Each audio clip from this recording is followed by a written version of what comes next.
Good morning. This is the time and place for the Planning Hearing Officer hearings for Wednesday, September 2nd, 2015. My name is Kristen Asp, and I will be conducting the hearing as Planning Hearing Officer. We have one case on the agenda for today, and relevant exhibits are posted on the panels located directly behind me.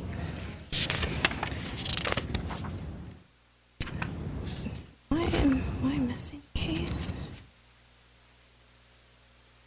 That looks weird. As far as the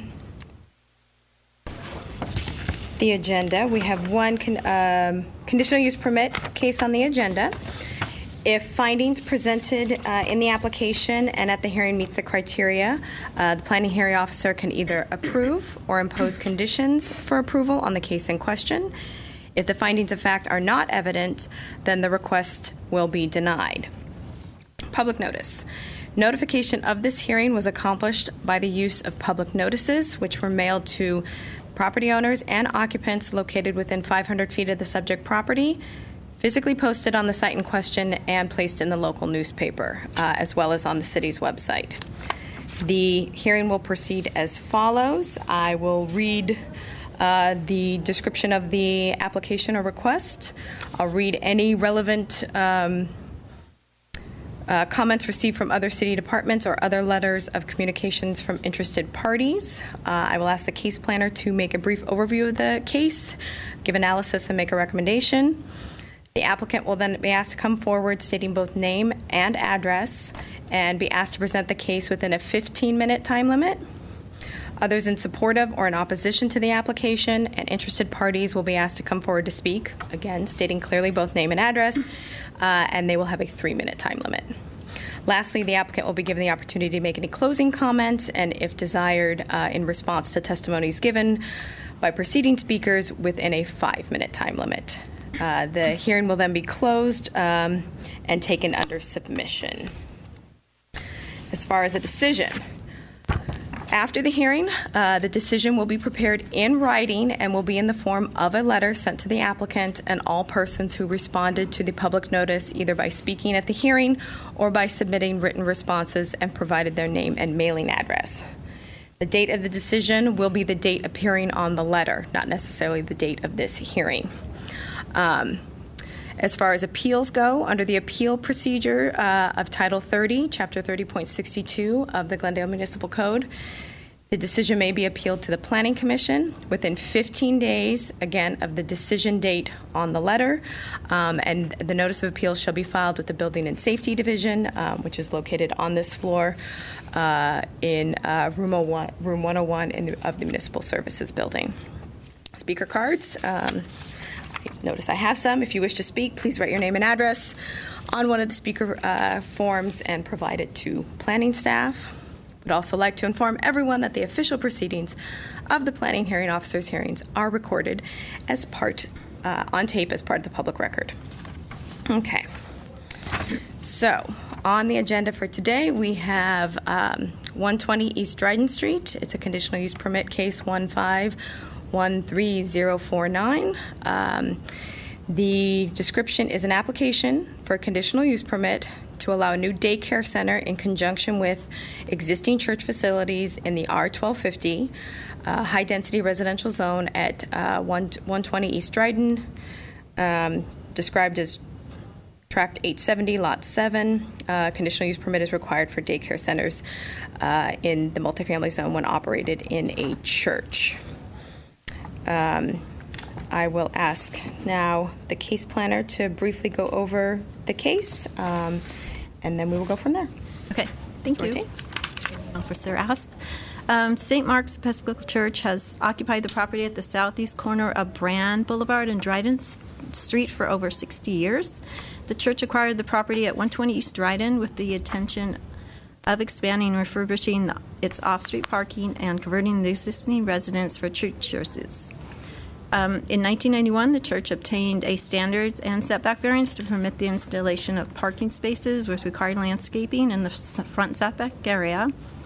of the existing 2,460 square foot residential building in the R1250 zone.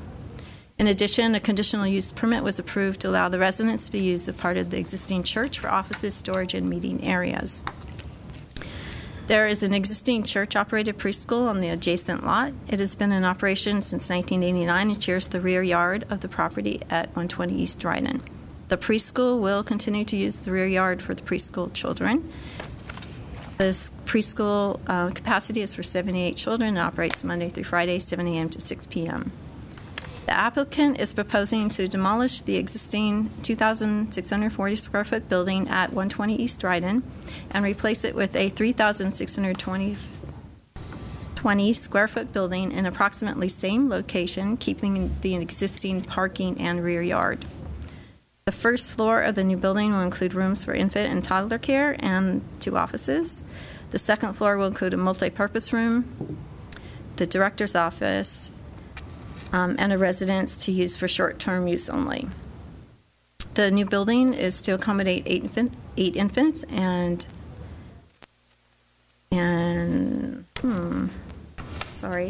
toddlers for a total of 20 children. I guess that would be 12. Right. No new employees will be added. The new building will provide a side yard for the use of the infants and children, and the hours will be the same as the existing preschool next door, which is actually part of the church facility. To clarify the parking, there are 33 existing parking spaces as part of the entire church facility, which includes the church, the preschool, and then the building that will be replaced. The 33 parking spaces were approved for the entire facility in 1994 with the standards variance 9173-S. The proposal to demolish the existing building with the church and be replaced with the church use and with the infant care and apartment would require the same amount of parking, so the variance covers this previous approval. You didn't go over the comments by other departments, did you? I did not. You did not. We did receive comments from the Public Works Department requesting that the enrollment be restricted to 20 children. The Building Safety and Glendale Water Power provided standard conditions of approval. Neighborhood Services stated that there were no current open code compliance cases. We did receive one letter in opposition stating the church has inadequate on-site parking, thereby creating a burden on surrounding residents. And we also did receive a later request for additional information, but no comments. Okay. Staff believes that the findings for the conditional use permit can be made and recommends that the request be granted. That's my presentation if you have any questions. I will quickly go back to comments. Okay. You mentioned we received 2 comments that weren't from departments. I see one in here. Was the other one was misplaced. Okay, so, but it was that there's not enough parking? Correct. Okay. Mm-hmm. For St. Mark's as it currently exists? Correct. And then this email, just inquiring more about stuff. At the time, right. At the time they looked online, the information was not online. Okay. So I sent them the information. Okay. And did not receive any additional comments. Okay, but you did send the information. So Correct. That's what I wanted to clarify. And then I guess then just to be clear on the parking, you mentioned in 1991 that parking in the multifamily zone was, there was a standards variance to permit parking in the setback. Correct, in the setback, front setback And then in area. 1994, there was a variance for the entire church facility For 33 parking spaces. And Correct. so then the loss of this existing building and the uses in it replaced with the new building, and the new daycare is sort of a like-for-like in number of parking. Correct. So the 33 spaces covers that. Okay, thank you. Okay, with that, I have 2 speaker cards. Is there anybody who would like to go first? So I will call up Susie Fowler-Kenny. Good morning. Good morning. Good morning. I'm Susie. I'm the head of the preschool at St. Mark's Church for the past 10 years. And have, over those 10 years, taken numerous requests from our enrolled families that we could provide child care for children younger than the 24 months that is our cutoff now. Their dilemma is always they're young families, so they enroll a child, and then a new sibling is part of their family, and they're forced into finding infant care or toddler care in Glendale, which I have discovered through community care licensing department is pretty slim in Glendale. So it's been a long-time dream that we be able to offer infant and toddler care at St. Mark's. The only logical way to do that is through the existing building at 120 East Dryden. So the building is currently being used as our music department. Our director of sacred arts has his office in there. Our choir has their rehearsals in there. We have a couple of non-profit music organizations that come by in the evenings during the week sometimes. And that need has not gone away. So the solution that we could come up with was to replace that 2-story building with a 2-story building that would accommodate infant and toddler care on the ground level and the sacred arts department on the upper level.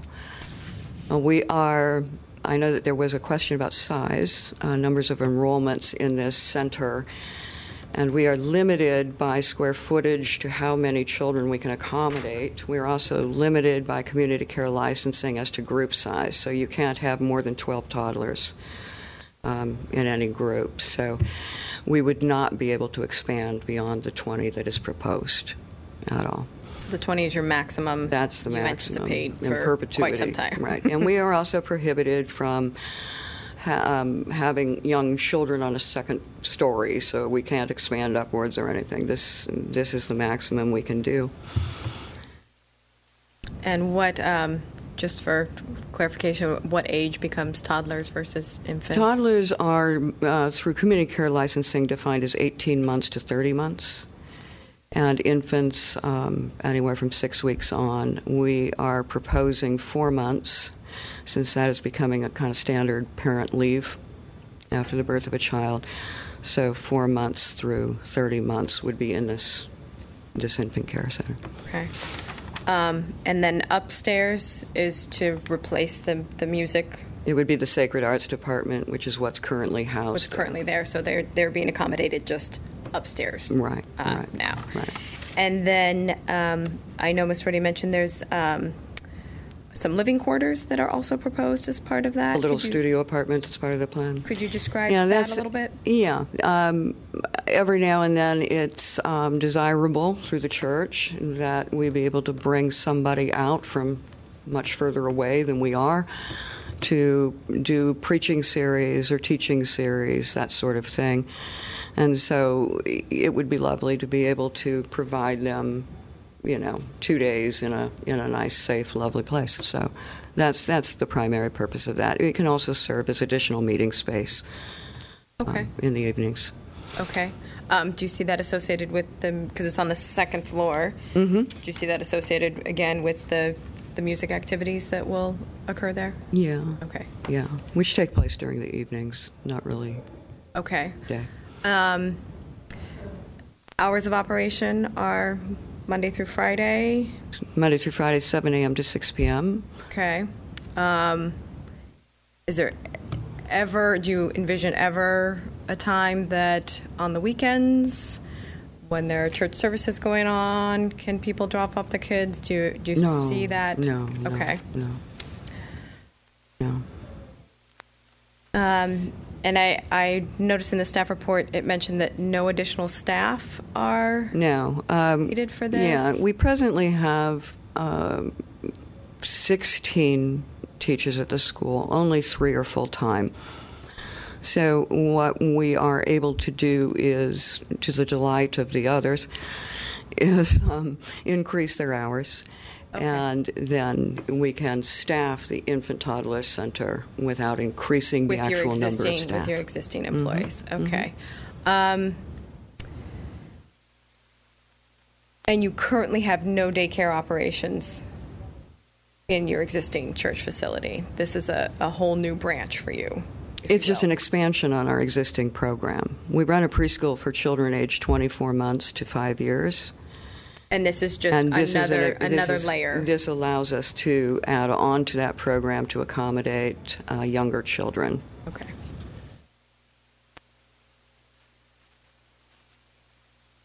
And is the staff report correct that you currently have 78 kids? Yeah, that's the maximum allowed. Okay. And we are at capacity. Okay. So then there would be a maximum of 20 additional with this Exactly. new use.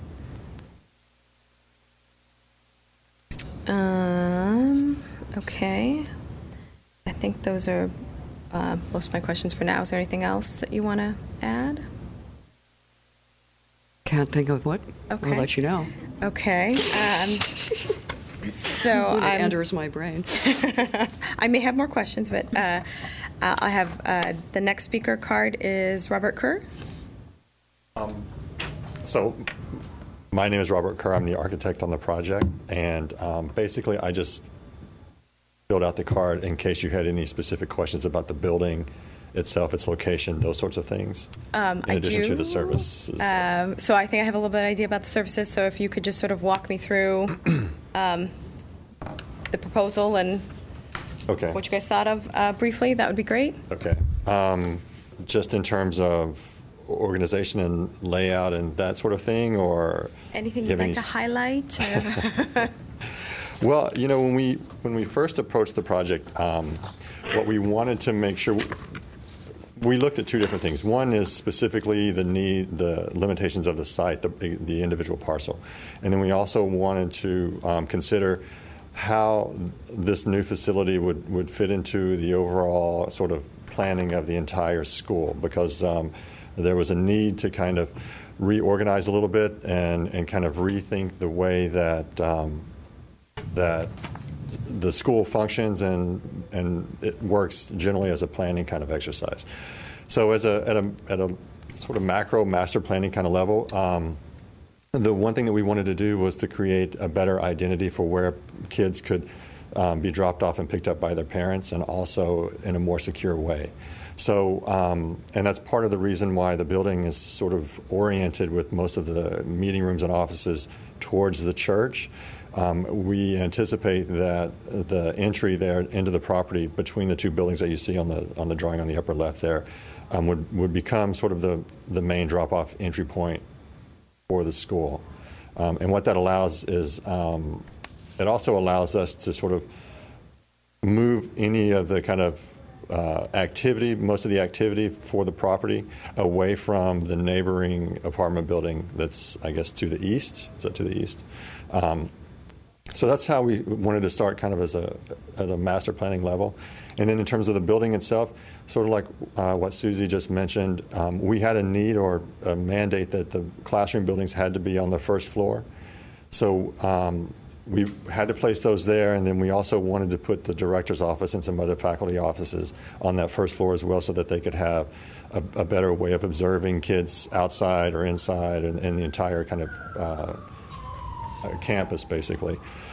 And so the building sort of was built up from that. And on the second floor are the offices, or not the offices, but the spaces that are used by sort of the music department and other people that are not a part of the school, so that people could come and go into those places without interfering with the activity of the school as well during the day if they needed to do that.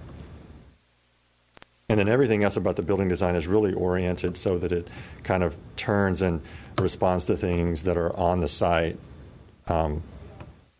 more specifically, and to being sympathetic to the neighboring, properties, so that we're not adding any kind of noise and things like that. Okay, so that leads me to my question that may be between you and Susie. Roughly where the existing building is, this appears to be in roughly the same location. It maybe gets a little longer. The front wall of the new building is in the exact same location of the front wall of the existing building. It's a little bit longer. It goes a little bit deeper into the property. Okay. But that's just a result of the square footage requirements for the offices and the classrooms. The other thing that we did is, in trying to be sympathetic with the neighbors, the building also doesn't maximize the amount of buildable area that we have there. We're actually away from the setback line on the neighbor to the east. So, is that a greater setback than what's there now? it is, yes. Okay, Yeah. and I'm trying to read this. You have the minimum 8 and... Yeah, 8 or 9. It's different on either floor. So it's 8 on the second floor, and we're even farther away from that on the second floor than what's required. We could be closer to that property line You mean the in first floor? practice. Both floors. Both floors. Both floors, yeah. Okay. But now, this side yard is going to be an enclosed yard then for? It is. It's required as a part, we have required indoor space per child, and we also have required exterior space. Okay. So that's what the side yard will be for. Okay. Right. And maybe you can answer this, or you have to defer to Susie. This side yard is only for use by this maximum 20 That's toddlers right. and infants? That's right. And it's divided into 2 different parts for both. So I assume there aren't going to be a lot of infants running around in that. That is a very good point.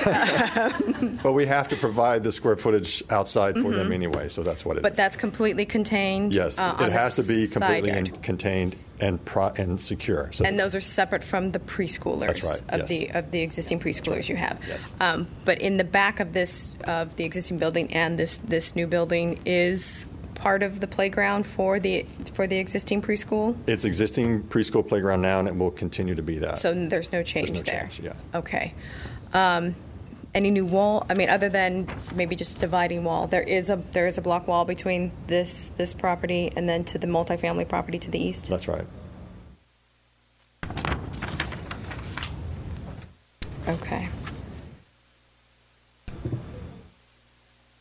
And I guess it's maybe more of a Susie question, but do you anticipate, and I may have to have you come up, but how the infants and the toddlers, I know the infants maybe aren't necessarily going to use that space, but the toddlers from time to time going out on the side yard? No, they have to have their own contained yard. So yes, they'll be out there, Right. But not as often as, let's say, the older kids. They're barely I'm walking. trying to think about so, noise or trying to think about Right. the They have the a very set multifamily. schedule that you have for the existing school. Would that be similar? Yes, we have a set schedule for the older kids. There would be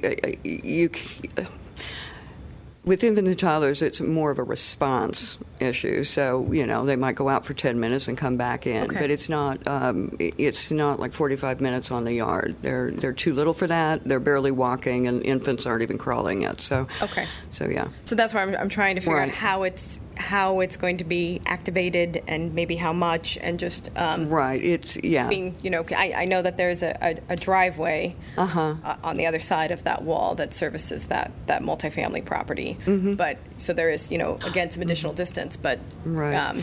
No, there's activating that a little bit with I don't anticipate potential noise. Yeah, I don't anticipate it adding to any of that. And as I said, they would be coming out and very briefly going back in, and Okay. just to give them some outside time and some sun and some vitamin D and all that good Okay. stuff. Okay. That's what I wanted to clarify. And then to come back to you, our code requires drop-off parking spaces that get labeled and. It should have been labeled.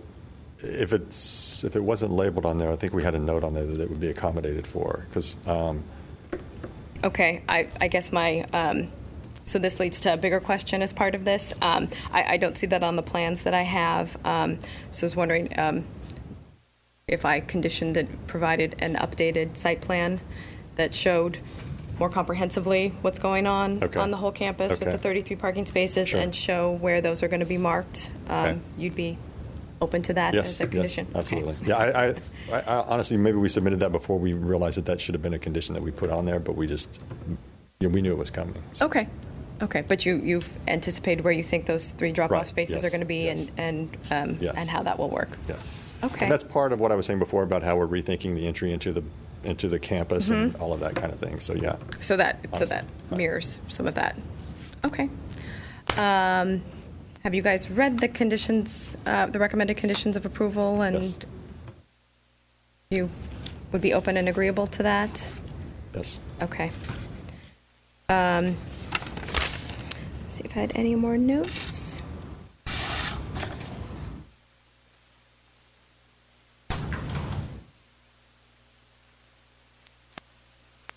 Okay, we talked about staffing and the parking and the hours of operation. I guess I would then just ask if anybody has anything else that they'd like to add, anybody else who'd like to speak? Okay. Based on that, I will take this under submission. This hearing is now officially closed. Thank you all for coming.